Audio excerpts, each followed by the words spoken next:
ዘ ታይምስ የተባለው ጋዜጣ የቶኒ ካስካሪኖን አምድ ይዞ ወጥቶ ነበር። ተመልከቱት ስክሪኑ ላይ እንደምታዩት ቶኒ ካስካሪኖ ጥሩ ሐሳቦችን አንስቷል። የቀድሞ አጥቂ ነው ካስካሪኖ ራሱ።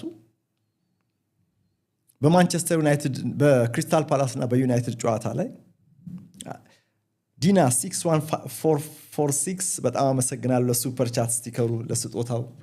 ካስካሪኖ ሐሳብ እዚህ ጋር ዩናይትድ በፓላስ የደከሙ እግሮች ተጠቅመዋል ይላል። ልክ አሰልጣኙ እንደተናገሩት የሜሰን ማውንት ጎል ሲቆጠር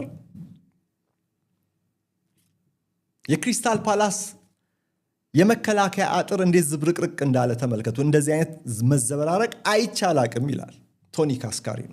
በሌሎች በእንግሊዝ ሚዲያዎች የተሰሩትን ስመለከት ያላስተዋልነው አንድ ነገር አለ። እዛ ጋር ዘርክዚ ወሉ አጠገብ ቆሞ ነበረ ሜሰን ማውንት ቅጣት ምቱን ከመምታቱ በፊት እና የክሪስታል ፓላስን ተጫዋቾች በአጥርነት የቆሙትን ሐሳብ በታትኗል እዛ ጋር። ያ ብቻ ሳይሆን ከመቹ ጋር ራሱ ከሜሰን ማውንት ጋር የሚግባባበት ምልክት ሁሉ ሳይሆን አይቀርም ሲያሳየ ነበረው እና የፓላሶች አለመረጋጋት እርሱ እዛ ጋር ቆሞ በዛ በኩል የቅጣት ምቱ ኳስ ሄዶ ወደ መረቡ ከመረቡ ጋር እንዲገናኝ